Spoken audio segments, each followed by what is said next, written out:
Open world crime simulators. What's the first thing that comes to your mind? Grand Theft Auto? Maybe Red Dead? Or maybe you even thought of Watch Dogs? No, don't fucking bullshit me, you didn't think of Watch Dogs. But nevertheless, although there's a million of them, these games usually are more than a shoot and steal simulator. Open world games are a beautiful genre, absolutely jam-packed with detail, Easter eggs, references and things to do, all to immerse the player in the world that surrounds them. They've been absolutely flogged to death at this point.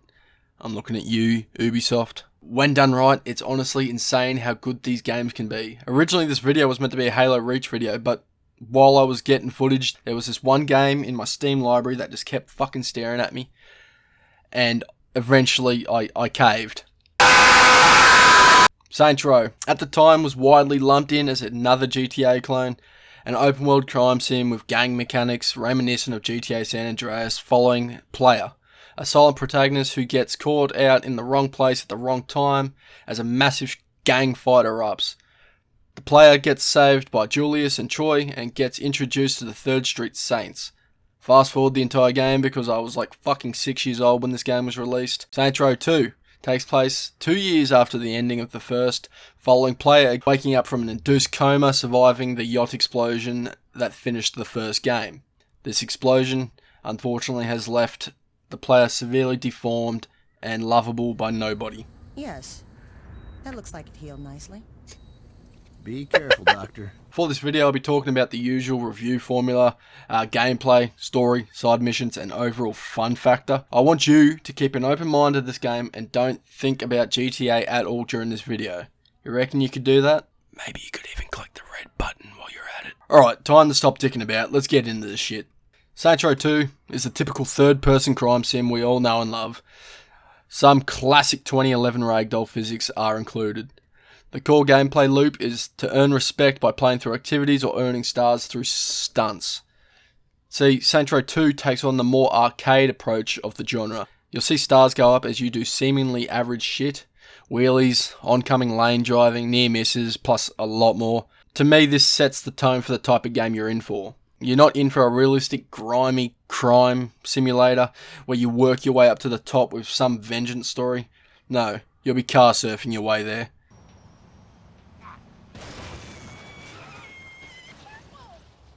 I know I said not to think about it, but I feel like this mindset made the game more enjoyable for me. But Saints Row 2 feels like an extension, or that it has a lot of influence by GTA San Andreas, rebuilding a once prominent gang, purchasing property, immense customization options, and you'll see more similarities as we go on. So, right smack bang in the middle, how does the game look? It's okay, I guess. The game doesn't set out to be hyper-realistic, but they lean more toward the cartoony style, emphasize movement, facial expressions, etc, etc.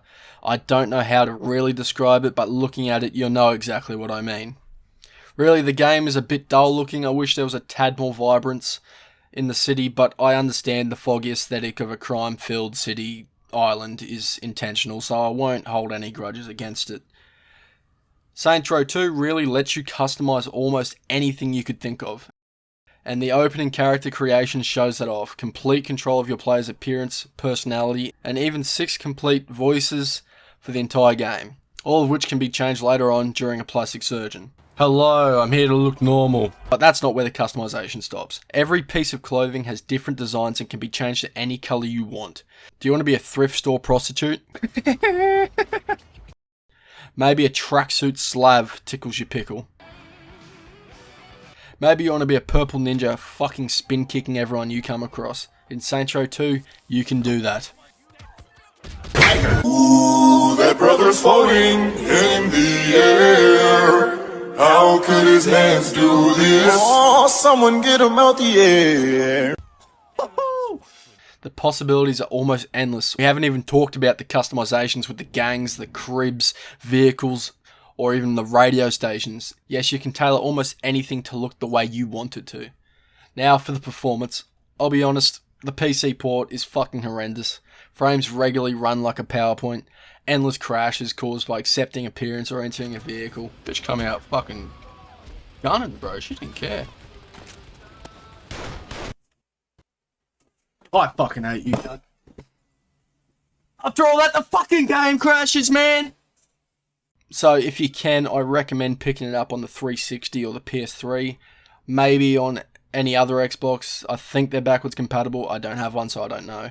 But push comes to shove, the PC will get the job done. Just make sure you save constantly and pray it doesn't crash at the end of a mission. Now, a personal note. For years, I never tried Saints Row the 3rd or 4. I always put 2 on this fucking pedestal. Whether it was just the nostalgia holding it up, I don't know. But the reasonably real setting of building a gang from the ground up is what stuck with me all these years. Why GTA San Andreas is my favourite. The third game was when Saints Row really branched out into the wacky nonsense to secure its own identity away from the GTA clone stigma. But after playing through 2 again, riding around on a quad as an angry marshmallow,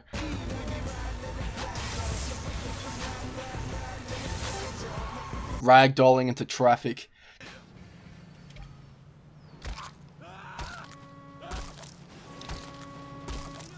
jumping over fucking buildings to the sound of men at work,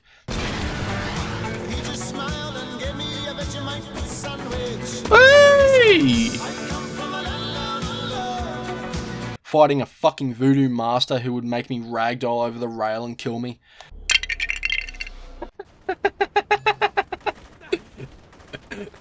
Okay, so how do I beat this guy?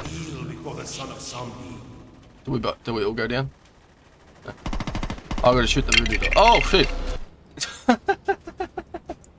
I've remembered the over-the-top bullshit Saints Row 2 offers, and now I'm downloading Saints Row 3 while I write this script, and I cannot fucking wait. Now for the story. Saints Row 2 features 3 gangs, and each one is easily stereotyped and you know exactly what they are and what they're about. The Japanese-inspired Ronin run around with samurai swords, run the gambling industry. The Jamaican Sons of Samdi, who operate the drug industry, and the Polynesian gang, the Brotherhood, who mainly run the warehouses and protection rackets. Each gang has their own independent storylines that follow the same structure of crippling operations, kill the first lieutenant, kill the second lieutenant, wipe out the strongholds, kill the leader. This might sound boring on paper, but the missions are fun as fuck most of the time, with some dated gameplay slowing it down occasionally.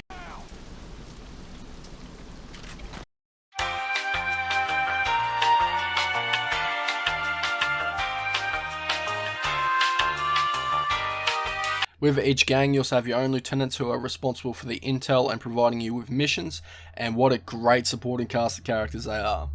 The one and only Johnny Gat, supported by Pierce, Shondi, and Carlos. We'll get to it shortly, but these characters make fighting the Ronin and the Brotherhood very personal and play a big part in the satisfaction of removing them. Saints Row 2 has a great line of supporting characters. I really wish we got to explore their personality a little bit more.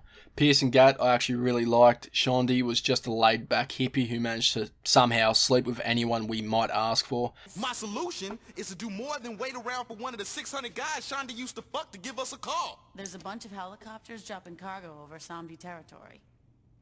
How the hell you know that? Gotta be fucking kidding me. And I do like the interactions she has with Pierce, but as a character, I don't really know how I feel about her. But above all, I really wish Carlos got some more screen time. Including the very first mission where you break out of prison with him, you see Carlos about 6 times all up. Carlos is a young hoodlum with something to prove. This could have been an awesome mentoring dynamic, which the game hints at before abruptly killing him off. Carlos, don't worry. I'm gonna make a banger out of you if it kills me. Yes, the scene is upsetting, but comparing it to the scene where Gat loses Isha, it really falls flat. Gat's loss hits so hard because we've developed a relationship with him. A complete badass who enjoys killing just lost the love of his life. We feel that. Carlos, on the other hand, we still barely know him, and the scene suffers as a result. Without thinking of too many story repercussions, I want to put in what I would change. If you're good with math, you would have noticed there's 4 lieutenants for 3 gangs. Pierce hovers around the 3 and provides nothing but a punching bag for Shondi and Gat. We only have about 45 seconds before the backup generator turns on. During the blackout, though... Hold up, man. I mean, I love the dream house you built here and everything. But what if we just start here, walk into the casino, and just shoot all the motherfuckers that are between us and the money? Well, you know... It will be a lot faster. And a lot more fun. Yeah, but... Fuck it, let's go. Good call, Johnny. When Carlos dies, Pierce and Shandy fill his place. Maybe if Pierce was in charge of the Brotherhood from the start, and Carlos could have been our mentoree, coming along with us a lot more on missions and building a relationship, due to the open-ended mission structure, it would have to have been pushed back into the later Alter Act, where it becomes more linear, but his death would have meant so much more, and would have made the ending of the game shift into a strong vengeance story in the closing act. But I'm not a director, so I don't know how that would have turned out. No use dwelling on it though. But while we are on the topic, Saints Row 2 portrays some over-the-top shit. It's like the newer Fast and Furious is compared to the old. It gets crazier and crazier as the story goes on. Well, I eat candy when I get nervous. But it has its moments. Pierce? What the hell are we listening to?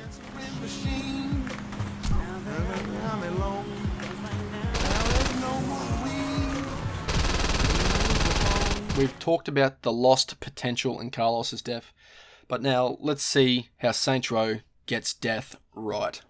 During the start of the Ronin story, you and Gat come home and this scene plays out. Johnny, it's a...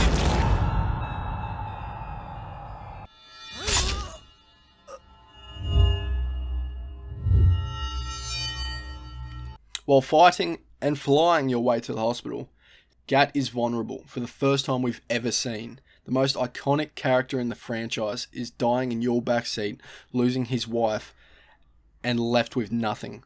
Later on, we break Gat out of hospital with a mild shootout. Doc said I should be up and murdering in a couple of days. Well, you know, he didn't say murdering, but you get the idea. Time to leave.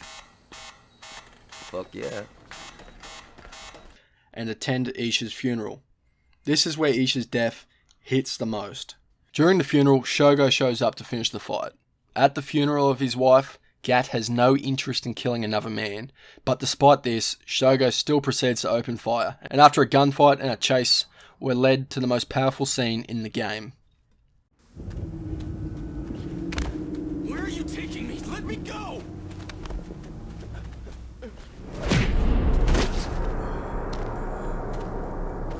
Get up.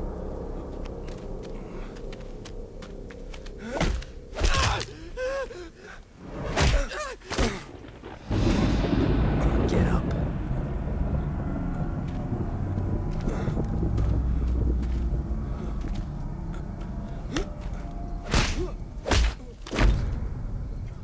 Get up. Please, stop. Not so fun when you're fighting someone who isn't tied to a chair, is it? I didn't kill her! You ordered it.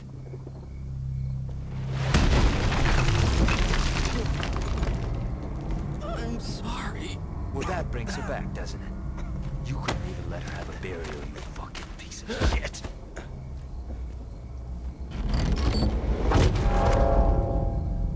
No, please. No.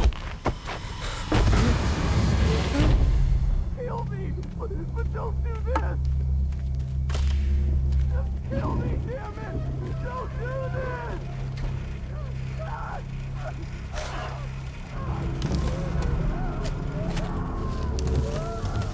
During the entirety of the game, you're doing the dirty work, whatever that may be. But every cutscene you are in is focused solely on you. Not this one. You deliver Shogo to Gat so he can get his revenge. You add little to nothing to the cutscene in any way. You are now the side character in Gat's story, left looking over your shoulder while Gat unleashes on Shogo. The way this scene breaks the norm of the game to focus on the pain that Gat is going through amplifies the strength it has. It simply would not send the same message if you were doing the work. For this scene, I send my absolute applause, and I will gladly argue it's one of the strongest in the franchise, even without playing 3 and 4. Although both deaths serve to make the fight against the respective gang personal, one is leagues ahead of the other, and it just showcases the level of storytelling that this game has to offer. Now, as I mentioned, the closing act of the game focuses on Alter, an enterprise ran by Vogel, a man who we see interacting with the gangs throughout the story. We later learn that the whole time he was using the gangs to lower the property values of various areas in Stillwater and invest and make a profit out of them. The Alter board start questioning Vogel's methods, and he wasn't having any of it. He quickly sets up a means of assassinating the board using us, and quickly promotes himself to CEO, which we very quickly take back. And running all... Now the side missions. Outside the main story, Stillwater is full of things to do.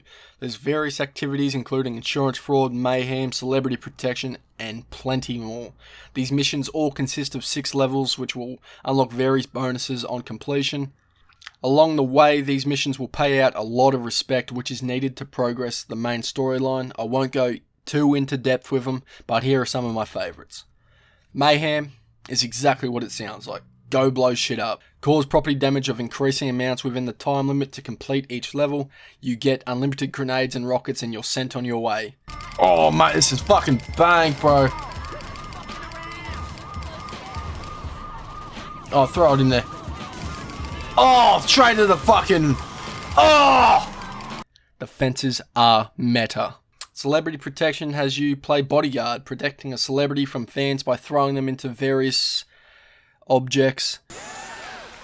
Oh, where the fuck did he go? Rack up a total amount of funds for some reason within the time limit and move on to the next stage. We're not trying to kill anyone, we just want a few bruises. Let's not put anyone in body bags here, but roughing up a couple tweens is fine by me.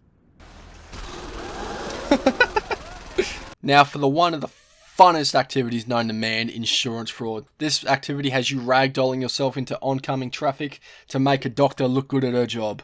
Think of Skate 3's Hall of Meat, take it up a notch, and there you go.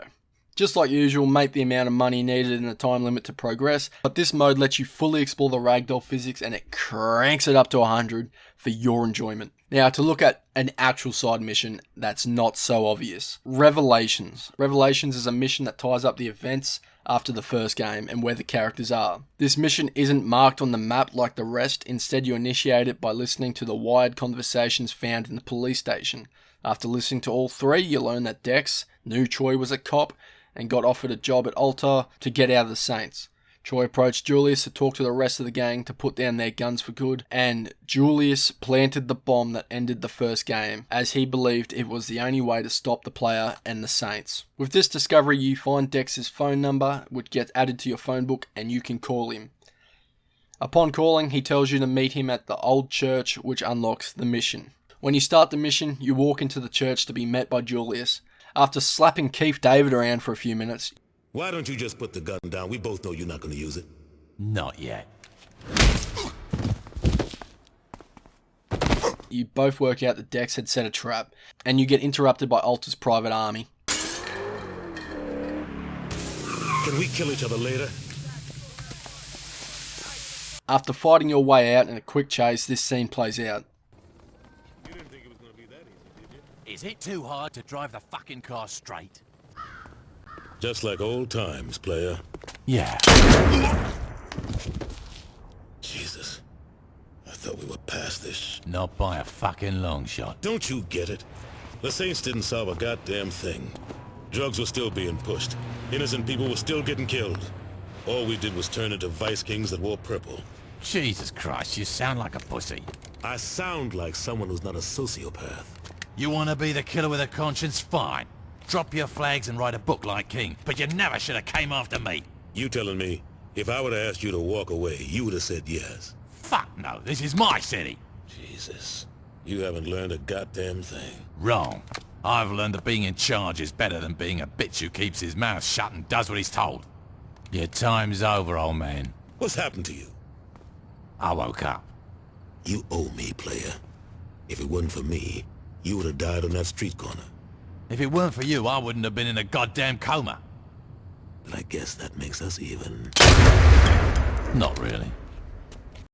And just like that, Julius, the man who brought you into the crime world, the man who took you out of it, is left staring down your barrel. It didn't tell much of a story, but it was a bit of closure. It's almost poetic in that way. The player didn't care for the semantics of the prior relationship.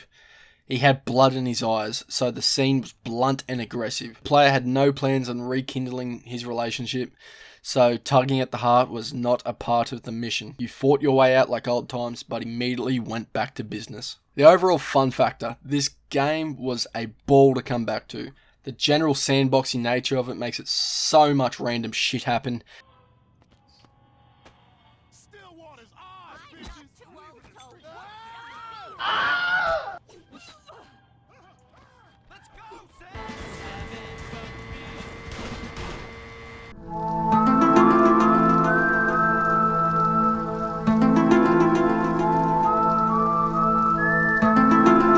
Pimps slapping their hoes on the street, gang vs police wars erupting. It never gets stale. You little fucking cunt! Why is this game so against me having fucking mopeds, cunt? With doing some dicking around in side missions, the game took about 20 hours for me to finish without going for 100% at all. And I had fun the entire time. I haven't mentioned the notoriety system either. Similar to every other game, you do bad stuff, the police come for you, you know the drill. But Saints Row 2 has the same system for gangs. When you kill a gang member or take their turf, they will start pursuing you in the exact same way the police do, which I thought was an awesome mechanic. It makes quite the chase having the Ronin on their bikes and police attack helicopters chasing you through fucking roadblocks.